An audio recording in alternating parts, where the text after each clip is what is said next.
You're listening to Civic Media. You can tune into any of our live shows on any radio station across the state with the Civic Media app. Find us in your phone's app store and listen anytime, anywhere. This is your WLAK Daily News Roundup for Lake Air, 107.5 FM and 1260 AM in Amory.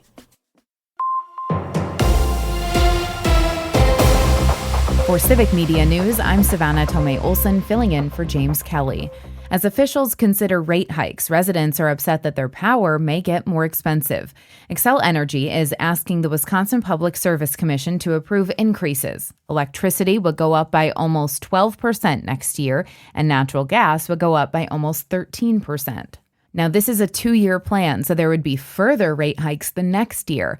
Under Xcel's request, by 2027, electricity would cost 19% more than it does now, and natural gas would cost more than 14% more. Xcel leaders say it would cost the average customer an extra 61 cents per day for electricity and an extra 31 cents per day for natural gas. Well, that's got residents frustrated. One person told WQOW that nobody's wages have gone up 19 or 14%, and it'll be tough for some to afford the rate hikes. Xcel kept rates flat in 2025 and reported nearly $2 billion in earnings last year. Xcel leaders told WQOW that extra money will be used for upgrades and moving to more sustainable practices. They're planning to replace more than 11,000 electricity poles alone. The Wisconsin Public Service Commission will decide whether or not to approve those rate hikes later this year. Meanwhile, the race for governor will not feature a competition between Milwaukee's county executive and Milwaukee's mayor. Stuart J. Waddles reports.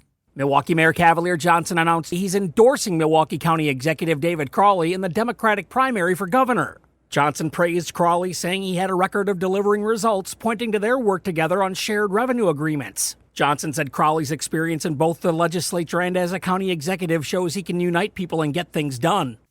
Wisconsin will get at least $30 million to deal with flood damage from last month's storms. The Trump administration announced that they would approve a partial emergency declaration by Governor Tony Evers. The flooding destroyed or damaged more than 1,500 homes, causing more than $76 million in damage. That money will go to local governments in Dorr, Grant, Milwaukee, Ozaukee, Washington, and Waukesha counties. And Hayward now has opening and closing hours for its beach and parks. Last week, the city council passed an ordinance establishing that the city beach closes at 10 p.m. and opens again at 8 a.m. That's according to the Sawyer County Record. The paper reports people who violate the ordinance could be fined $50 to $300. And as we've reported, lawmakers are trying to make sure more Wisconsinites get Packers games on cable. Lisa Hale reports. Democratic Senator Tammy Baldwin and Republican Congressman Tony Weed have introduced the Go Pack Go Act, designed to allow Packers fans in Wisconsin, no matter where they live, to watch the Pack play on television.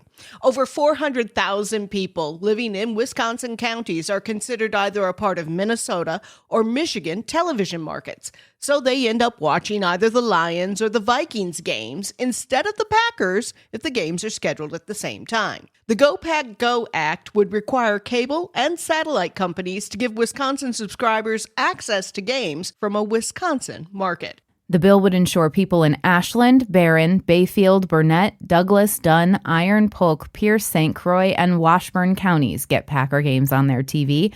However, Senator Tammy Baldwin has introduced this bill at least twice before, and both times it didn't go anywhere. I'm Savannah Tomei-Olson, filling in for James Kelly. This is Civic Media News.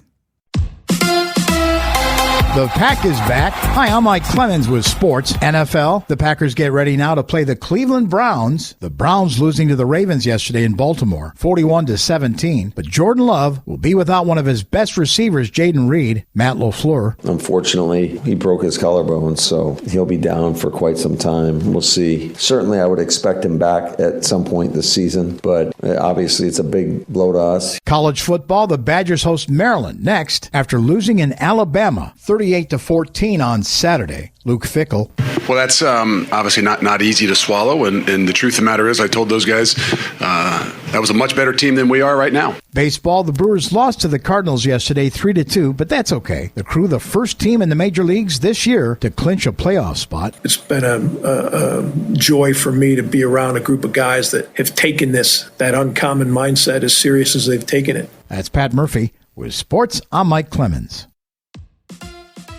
On your entertainment beat, I'm Pete Schwaba. When not trying to push her bathwater soap on lonely men or selling her good jeans, Sid Sweeney does a little acting. The Sidster will play a boxer in the upcoming film Christy, based on the real life of boxer Christy Martin. Born in small-town West Virginia, Christy Martin realized at a young age she was a good puncher and capitalized on that skill to become the best female boxer of the 90s. Despite not being released yet, the film has had a few eyes on it and is currently polling a 61% on Rotten Tomatoes. Actor Joel Kinnaman is not a household name, but he has a solid fan base, and he seems perfect for a good crime story. So it's no surprise he is the choice to play the lead role in a new crime drama called Bishop. According to Deadline, Kinnaman plays Bishop Graves, a weathered, experienced detective who chases a killer preying on San Francisco's elite, only to find out that the crimes have a connection to his own father. The series is currently in development at Amazon MGM. Superman and Lex Luthor teaming up together? What is this world coming to? Before you know it, cats and dogs will be living together. Variety has announced that the sequel for this summer's hit Superman is in motion. If you thought the first one was a spectacle, the follow-up promises an even bigger nemesis will face off against the unlikely duo. James Gunn's Superman, starring David Corenswet, made $613 million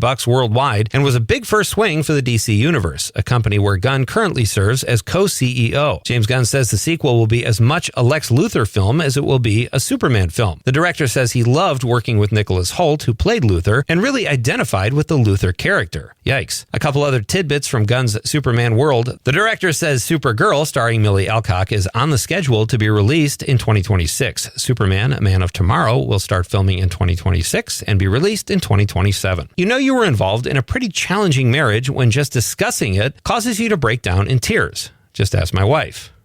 Thanks, I'm here all week. Such is the case for Denise Richards, who was married to Charlie Sheen. In the new documentary, AKA Charlie Sheen, Richards pulls no punches when she is on camera discussing her tumultuous time with Sheen. She says their marriage went south after the success of 2.5 Men, claiming that the pressure really got to her then husband. Richards says she would bring up Charlie's substance abuse to members of his team and specifically his sponsor, but to protect him, his posse would blame her hormones or claim she had postpartum depression. Richards says she kept it together for the sake of their daughters, but says if she wasn't a very strong person, she would have gone down a very dark road. Given all the recent information regarding Sheen's new doc and book, I can't imagine a darker road for anyone than being married to Charlie Sheen. For more showbiz fun, tune into Nightlight with me, Pete Schwaba, weeknights from 6 to 8 p.m. on the Civic Media Radio Network. We may catch an isolated shower or thunderstorm later this morning or early this afternoon. Otherwise, partly cloudy today with a high in the mid-80s. The wind out of the southeast gusting to around 15 to 20. Tonight, scattered thunderstorms, then mostly cloudy. Mid to upper 60s tomorrow. Mostly sunny in the mid-80s. I'm meteorologist Sean Cable. Outside now, it's 68. That's your WLAK Daily News Roundup from Civic Media. Subscribe to this podcast on Spotify, Apple, or wherever you find your podcasts. Find more news at lakeair.radio. The national news cycle never stops, but it can be hard to find news about your local community. Civic Media is dedicated to providing quality local and state news coverage across Wisconsin. With the Civic Media app, you can get notifications about local stories that matter to you and your community. Find the free Civic Media app in your phone's app store and choose notifications from the menu to tell us what kind of news you want to hear about.